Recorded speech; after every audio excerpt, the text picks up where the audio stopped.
आप सबको मेरा सादर प्रणाम। आज हम भगवान शिव के निमित्त अनंत त्रयोदशी व्रत की बात करेंगे।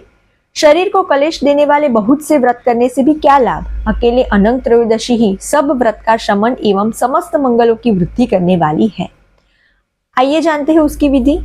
पहले जब भगवान शंकर ने कामदेव को दग्ध कर दिया, तब वह बिना अंग के ही सबके शरीर में निवास करने लगा। कामदेव ने इस व्रत को किया था, इसी से इसका नाम, इस त्रयोदशी का नाम अनंत त्रयोदशी पड़ा। इस व्रत में मार्गशीर्ष मास के शुक्ल पक्ष की त्रयोदशी को स्नान करने के बाद जितेंद्रिय होकर पुष्प, धूप, दीप, नैवेद्य और फलों से भगवान शंकर का शशि शेखर नाम से पूजन करें तथा तिल अक्षतों सहित हवन करें।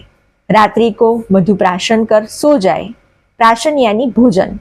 इससे व्रती कामदेव के समान ही सुंदर हो जाता है और 10 अश्वमेघ यज्ञों का फल प्राप्त करता है।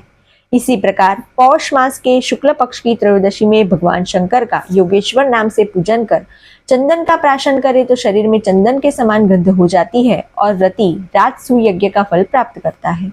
माघ मास के शुक्ल पक्ष की त्रयोदशी को भगवान शंकर का महेश्वर नाम से पूजन कर मोती का चूर्ण भक्षण करें तो उत्तम सौभाग्य प्राप्त करता है।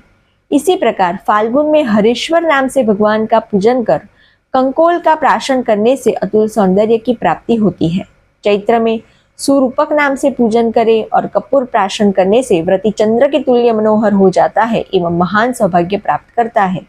वैशाख में महारूप नाम से पूजन करे और जायफल का प्राशन करे, इससे उत्तम कुल की प्राप्ति होती है और उसके सभी काम सफल हो जाते हैं तथा वह सहस्त्र गोदान का फल प्राप्त करता है और ब्रह्मलोक में निवास करता है।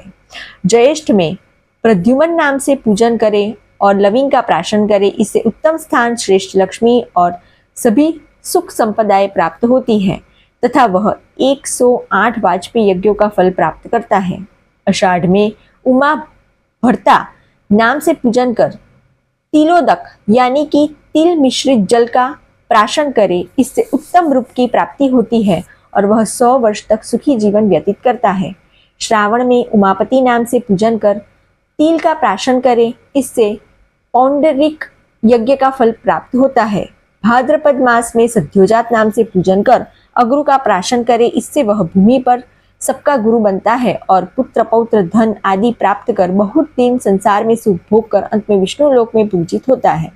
अश्विन मास में त्रिदशापधि नाम से पूजन कर सवर्णोदक का प्राशन करे तो व्रती उत्तम रूप, सौभाग्य, प्रलभता और करोड़ों निष्दान का फल प्राप्त करता है। कार्तिक में विश्वेश्वर नाम से पूजन कर दोना फल का प्राशन करे तो व्रती अपने बाहुबल से समस्त संसार का स्वामी और अंत में शिवलोक में निवास करता है। इस प्रकार वर्ष भर इस उत्तम व्रत का पालन कर पारणा करना चाहिए।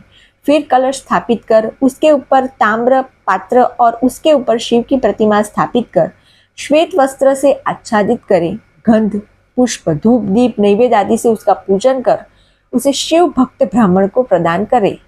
साथ ही पयस्विनी यानी कि दूध देने वाली गौ, छाता और यथाशक्ति दक्षिणा देनी चाहिए। इस प्रकार जो इस अनंग त्रयोदशी का व्रत करता है और व्रत पारणा के समय महान उत्सव करता है, वह निष्कंटक राज्य, आयुष्य, बल, यश और सौभाग्य प्राप्त करता है और अंत में शिवलोक में निवास करता है।